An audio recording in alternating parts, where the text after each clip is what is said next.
Kia ora everyone, welcome to today's Computing and Technology Virtual Careers Fair. My name is Taylor and I will be hosting the Software and Technology panel session today. Before we get into it, I'd like to extend a thank you to today's sponsor, Summer of Tech, which Ruth is actually on the panel. Big shout out to you, Ruth, who made today's event possible. For context, Summer of Tech support students develop and showcase their skills, learn from industry leaders, and apply for over 400 paid summer internships in Aotearoa. Without further ado, in today's session, I am super excited to be hearing from Ruth at Summer of Tech, Candice at Datacom, Casey at Amazon, all who will be discussing everything you need to know about finding and applying for jobs as a computing and tech student in Aotearoa. I've prepared a few questions for the panelists. It's worth noting though, if any of you students have any questions that you'd like to ask, we'll dedicate a bit of time towards the end to ask your questions to the panelists. So feel free to use the chat feature or the Q&A feature, and I'll keep an eye on those to ask your questions towards the end. That being said, I'll hand over to you first, Ruth, if you want to introduce yourself and Summer Tech. Kia ora koutou. Thank you, Taylor. It's awesome to be here and it's exciting to be supporting the Super Fair. Taylor already did our little spiely intro thing, but I guess Summer of Tech's mission is to really bridge that gap between learning and earning. So really excited to help Aotearoa's tech employers basically pull you into the tech industry with your paid summer internship and grad role. So we work with lots of different employers throughout New Zealand, and we're really excited to be here. So thank you for the opportunity. Thanks, Ruth. Candice, you want to introduce yourself and Datacom? Yeah, kia ora koutou. My name is Candice. I work at Datacom. I've been at Datacom for 9 years now. I work in the talent acquisition team, and I get to hire grads and other entry-level roles across the country. If you don't know about Datacom, we are a very big IT services provider across New Zealand, Australia, and Asia. We have over 6,000 staff globally, and we do a really large range of IT services like software development, managed services, cybersecurity. We have a payroll system. So the list is actually very, very long. So I'll wrap it up there. Thank you for having me. Well, good. Cheers, Candice. Appreciate it. Casey, last but not least, mate, if you want to introduce yourself in Amazon. Howdy, I'm Casey, so I'm a solution architect at Amazon Web Services. So we support and host a lot of businesses around the world. I primarily work with small to medium businesses and mid-enterprise. But yeah, so we just don't necessarily host databases, virtual machines, and content delivery. Like we are all about making sure we can support higher value like business goals, and supporting more complex things out of the box like recognition and transcribe, for example. Awesome. While the vocals are on, Casey, I might throw to you for this first question. Obviously been in the industry for quite a while now. What should computing and technology students be doing now to get a head start in their career? So from my point of view, it's all about just that continual desire to just learn and know more, and actually focusing on what the trends in the market currently is. For example, learning about the cloud technologies, because that is ultimately where industry is actually going. Then also on top of that, learning about data and how you can leverage and facilitate that journey for businesses, because really where a lot of businesses are now realizing that they need to grow is how they actually get extra value out of that data that they're collecting, either through metrics or for, internally or externally, and how they can use that to grow and get to the next step. Yeah, solid. Ruth, anything to add to that? Absolutely, exactly what Casey said, 100% agree. We're certainly seeing more demand for cloud, for data, and also the specific sexy technologies that are coming through. There's nothing to be lost to learn the latest programming language or dip your toe in the water. But I think I would like to focus on core skills. So some people call them soft skills, but I'm not going to. They're professional skills as we're moving more and more into an online remote working environment, as the global paradigms keep shifting, your interpersonal skills, how you communicate with each other, how you understand people and business become even more important. And the connections that you can make with people in this online environment, but also in person, are really going to help you kickstart your career. So, you know, joining something like Summer of Tech, taking part in these kinds of super fair online career fairs, having conversations as early in your career as possible will help you just really understand what's going on out there in industry. Good answer. Thanks, Ruth. Candice, I might ask you the next question. Been at Datacom for quite a few years now. And from your perspective, what does the future of computing and technology employment look like? I think very similar to what Casey touched on, or actually, and what Ruth touched on. I think cloud and data are a really big area of growth, and you know, recommend that students keep an eye on that. I've had students in the past who have told me that they look at adverts for intermediate and senior roles and the technologies that are asked for there, and then they take that back and try and learn some stuff online using free resources. So yeah, I think and I think on top of the technical skills and I guess where business is going, you also have your softer core skills that, you know, I think are going to become more and more important as technology starts to do the other bits and pieces. So yeah, and I think a lot more opportunities. There's going to be a lot more demand, and a really good opportunity for people here in New Zealand to you know, make the world their oyster. Yeah. Nice. Ruth, might also throw the question to you as well, if you want to add anything to that. Yeah, I mean, I think the future is exciting and scary and all those things for all of us at the moment. But I think that, you know, the opportunities that are out there for career paths. I think the opportunities in Aotearoa right now, with all the things that we don't hear about, there's a whole lot of startups happening. There's a whole lot of global companies like, hey, we've got Casey here from Amazon Web Services. We've got other employers in New Zealand looking at our talent and looking at what you can do for their businesses and their company. But then you've also got obviously companies like Datacom who are doing amazing things in New Zealand and Australia, and just whole pathways that you don't know about. I think any opportunity you have to learn anything and to join a team of people that you don't know, like that will challenge you to learn the stuff and connect your bits to everybody else's bits. I know that sounds a bit weird, but honestly, just give it a go. Chuck yourself in the deep end. Was talking to Casey briefly before about his first role, so I'm going to throw that one back to you, Taylor. Thanks, Ruth. Yeah, Casey, anything from your perspective, mate, in terms of what the future of computing and tech looks like?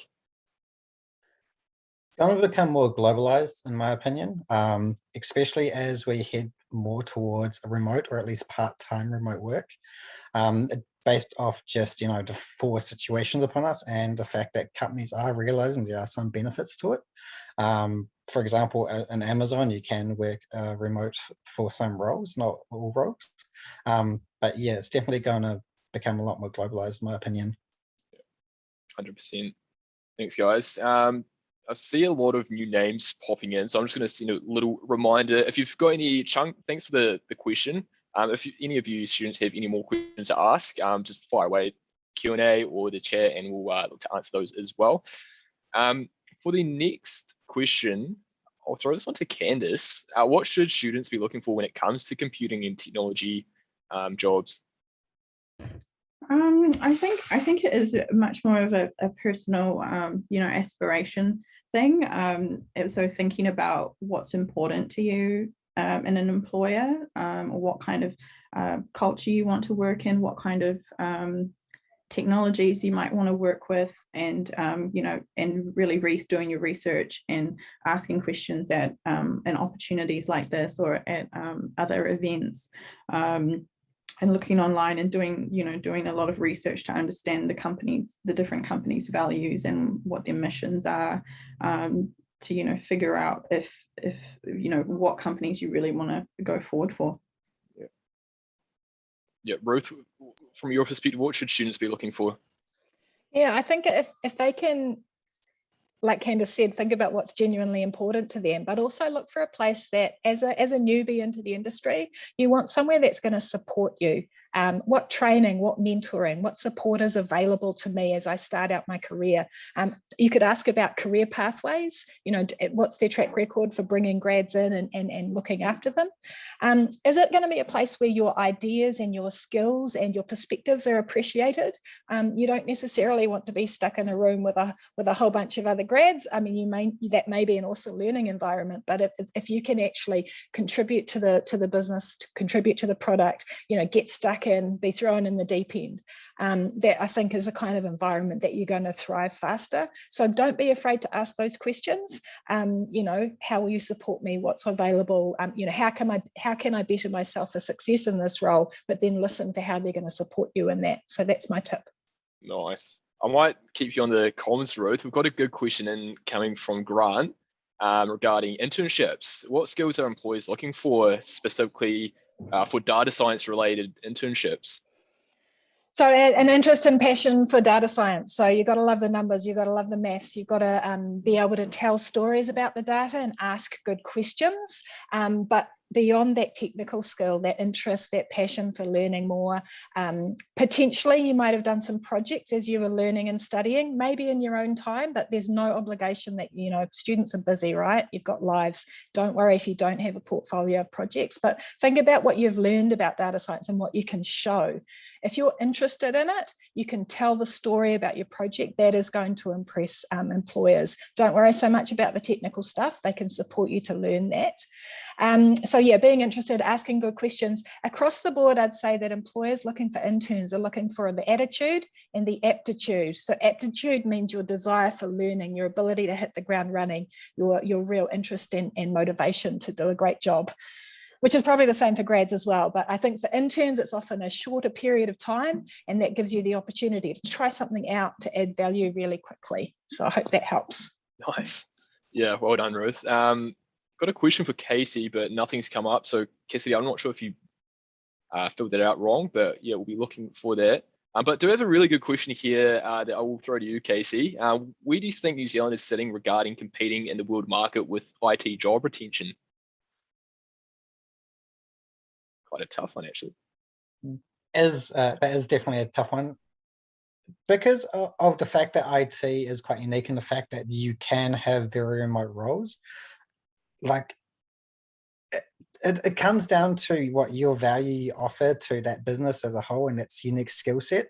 The more you can sell yourself, so going back to Ruth's point earlier of being able to articulate and that with a point of what you're trying to get across, and also that passion. Because, for example, you could be building a data science model with a complex, algorithm in the back end, but you might need to explain it to your senior manager or the CDO or a CTO, for example, about what it's actually doing. And that CTO might have actually failed statistics. So now you have to explain statistical idea to someone that has no idea what is going on about. So in my opinion, if you have the skill sets that they're looking for, you can get a job anywhere in the world. And before COVID, I would have said that you would have probably had to have left New Zealand to go get that particular role. But also at the same time, remember, we outside of COVID, there will be lots of new talent coming into the country to fill those gaps. Yeah. Also, another one directed at you, Casey. Pretty popular. Can you share how you catch up with the recent trends? Do you have a specific website or blog that you like to visit to find this information?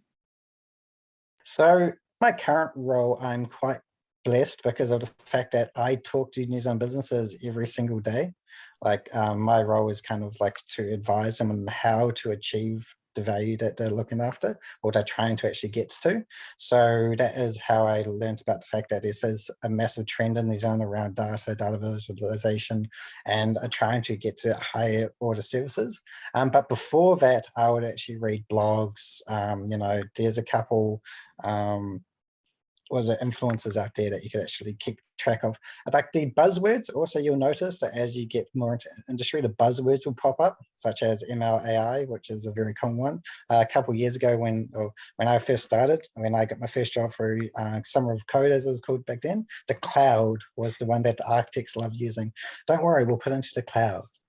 So if you just pay attention to what is being presented at meetups, your local meetups, pay attention to what more senior people are saying over and over again, then you will generally see that there's an indicative trend. Yeah, thanks, mate. And Candice, we've got a Datacom specific question for you. What sort of jobs do Datacom usually offer, and what skill sets are you expecting from the employee being a fresh graduate? Yeah, so for grads, yeah, we offer, probably most of our roles are in the software development space, across a range of different tech stacks. We also have a lot of opportunities in cybersecurity, network engineering. We also hire grads into business analyst type roles or project coordination type roles.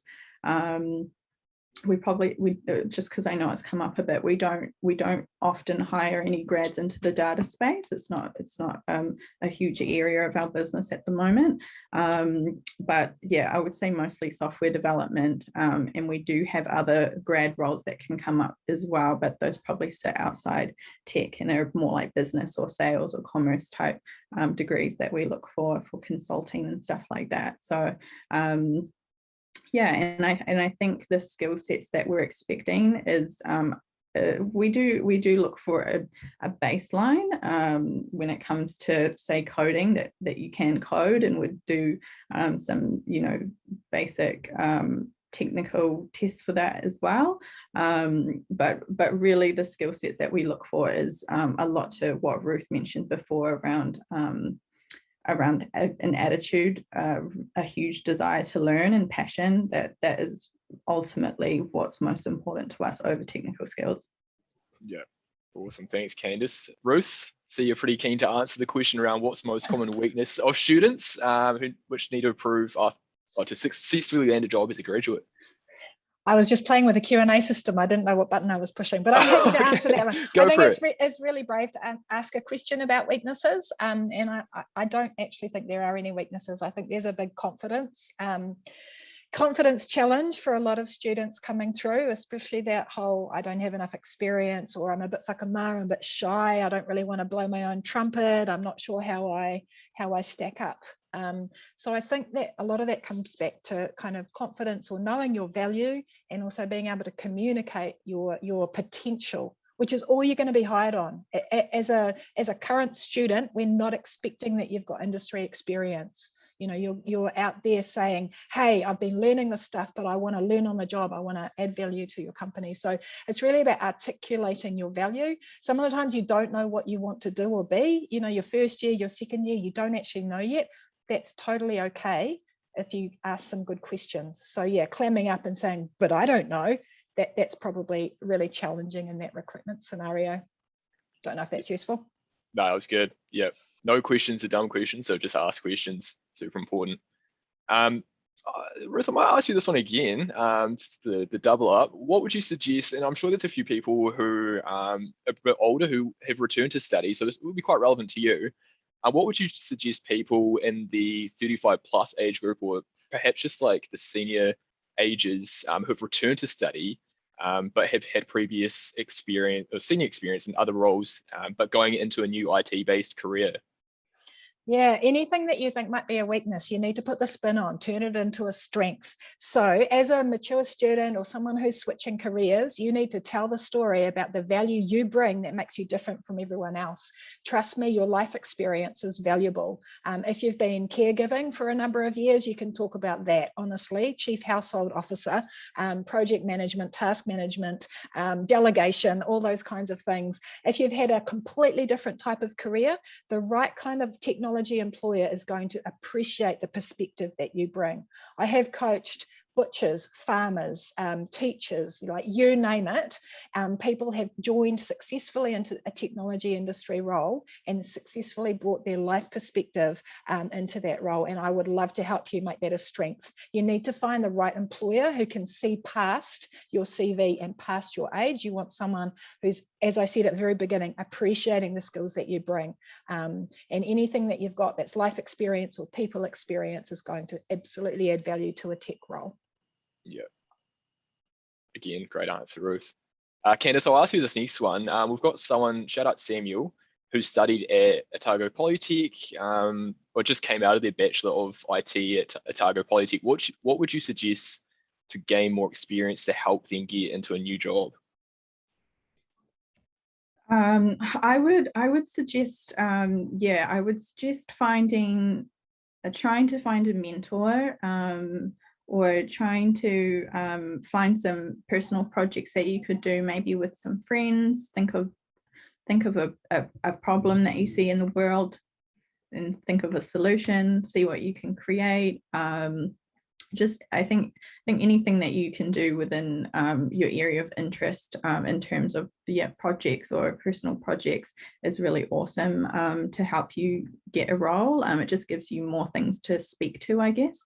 And yeah, I would suggest networking really. Networking is really effective if you can. It's a little bit tricky in a time like now, but you know, LinkedIn can be a really amazing place to do your personal branding and add it, you know, have that as your digital CV and connect in with people like us on the panels, and you know, just shoot your shot at reaching out to people, because if you don't ask, you don't know, so we don't get. So yeah.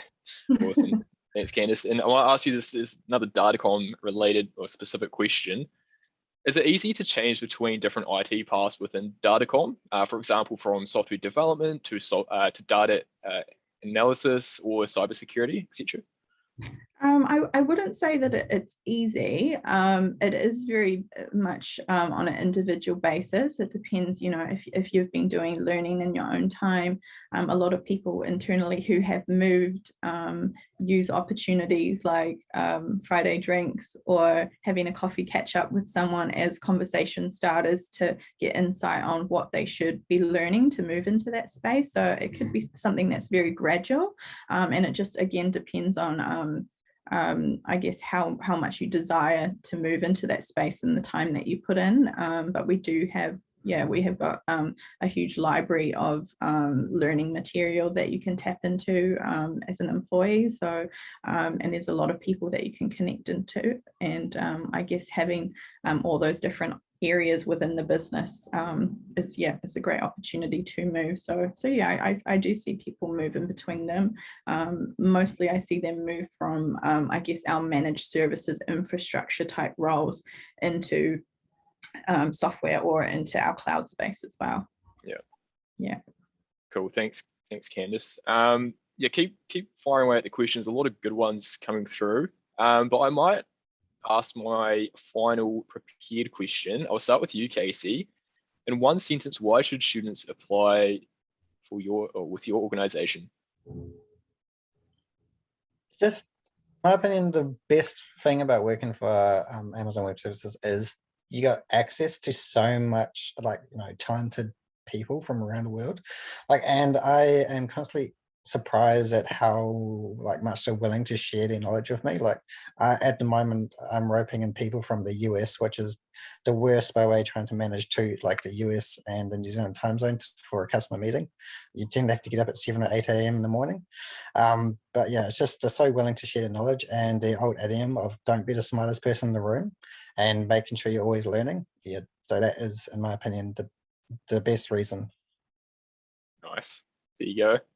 Candice, how about you? Why should students apply for Datacom? Students should apply for Datacom because we have a huge range of services. There's a lot of different areas you can go into. It's a huge organization where you can learn off some really amazing subject matter experts, and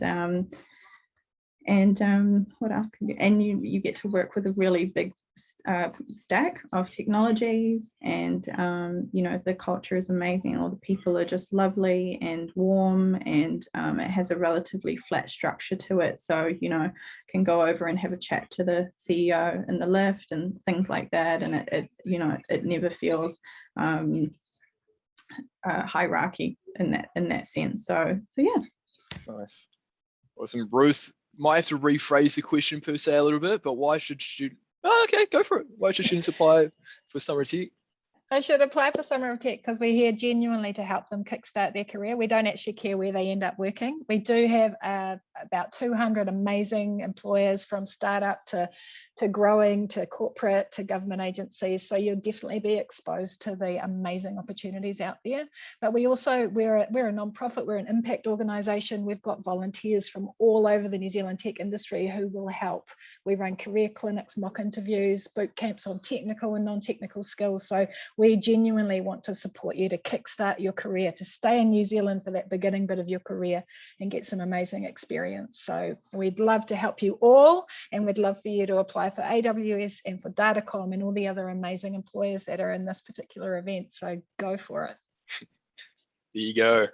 Thanks, guys. Appreciate that. I might spend the next 2 minutes or so just answering some more of these questions. A lot of good ones coming through. Got one from Cassidy, which I might ask you, Ruth, just around diversity. So we've got Cassidy, who graduates in the middle of next year, and her main focus is on security and cloud. As a Māori woman in a male-dominated field, what can your organization offer in terms of that, or maybe what sort of advice would you give her? That is an awesome one, and congratulations and welcome to the industry. It sucks to be the underrepresented group, but you are going to be of huge value to your employer. So my advice to you is to look for a company, a team where you feel like you're appreciated, that they're going to support you really well. So these are good questions for you to ask, absolutely. There are a complete range of ops security, cloud type roles that you could take up in New Zealand, and just get out there and talk to people, because you're going to be working with these people day to day. Get the vibes is my best advice. Look on their website, look at the pictures of the people that work for that organization. You absolutely are going to feel a little bit uncomfortable if you're the only Māori woman, if it's a male dominated, if you're not seeing people like you as part of the team, as part of the customer base. So you're in a situation where you definitely want to feel like you're going to be part of a team. But I'm sure that both Candice and Casey can talk to this one too. It's such a big one for our industry, welcoming underrepresented people coming through. Yeah, Candice, from your perspective, what sort of advice would you give to some of these underrepresented groups in New Zealand? I think, yeah, it definitely is like that, and I think we see that quite a lot across the business. And yeah, I think it's about looking for employers that have, I guess, networks within their business, or they network in with other business when it comes to, I guess, for in specifics to your case, that you know, have Māori initiatives, or you know, are connected in some kind of network group. We've been trying to implement that at Datacom, and yeah, and I think what I've seen at Datacom though, for example, is a real family orientation in teams, and you know, there are teams where there's one woman, and I've had conversations with them, because we've kind of like to explore this a little bit, and a lot of them are really happy, and they really enjoy it. And I know that will differ from different companies and different teams and whatnot, but I think it's just you know, in interview processes, and researching employers, is, you know, asking what kind of support do they have, and what kind of network groups do they have. Yeah, awesome. Great advice. In the interest of time, there's just so many great questions coming through. Hold on to those, save them, and when you backtrack and start exploring the different exhibitors, start asking those questions at their booths. Obviously, they'll be more than happy to help out. But yeah, thank you so much for Ruth, Candice, and Casey for jumping on the panel session. It was great to talk to you. I'm sure the students would have got a lot out of that. Before we conclude, we've got a neat little video, actually from yours truly, or from Ruth actually, explaining what some of the next steps around this fair look like. Now, hopefully my audio works. So we got Kia ora koutou. My name is that? Ruth. I'm here from Summer of Tech to help you get ready for the Computing and Technology Super Fair. I hope you watched our warm-up video yesterday. Today we have a quick reminder of our top tips and a pep talk to get you ready to jump into the Super Fair. So a quick recap from yesterday's video. This is an exciting time and next step. You're about to build some connections in the Aotearoa tech industry. It's such a cool opportunity. Don't be shy. Nikki talked about preparation. You've checked out the website so you know who's here. You've heard from some of the companies at the panel sessions. So now's the time to jump in, learn more about specific employers and have a chat with them. Before we do that, some top tips to get you ready to go. So now is a great time to switch on your camera if you haven't got it on already. It is easier to make a connection if we can see your face. Quick check for background distractions and you're good to go. So try and relax and be yourself. Eye contact, be friendly, polite and courteous to others who might be waiting for a turn to speak. Ask a question, show you're interested. Do a quick introduction if it's a group session, so just your name, what you're studying, maybe what type of role you're interested in. If you're in a one-on-one chat with an employer, you can go into more detail about who you are and what you're looking for. You can type in a message into the chat if you're more comfortable doing that. Be courteous and confident. Take notes so you know who to follow up with afterwards. Final words from me, you've got this. Have fun and make the most of the opportunity to connect. Final words from Nikki, stretch your boundaries. Don't be shy. Kia kaha. So good. Rate that, Ruth. Oh, good. Awesome. There you go, everyone. So if you want to go back to the homepage to explore the exhibitors, feel free to just backtrack the way you got in here, or go to your inbox where you came across the virtual fair and just click on the CTF email, and then select the exhibitors join booth button, depending on who you want to explore. But yeah, as I said, thank you so much, Ruth, Candice, and Casey. Really enjoyed that, and hope everyone has a great rest of the day. Enjoy the virtual fair.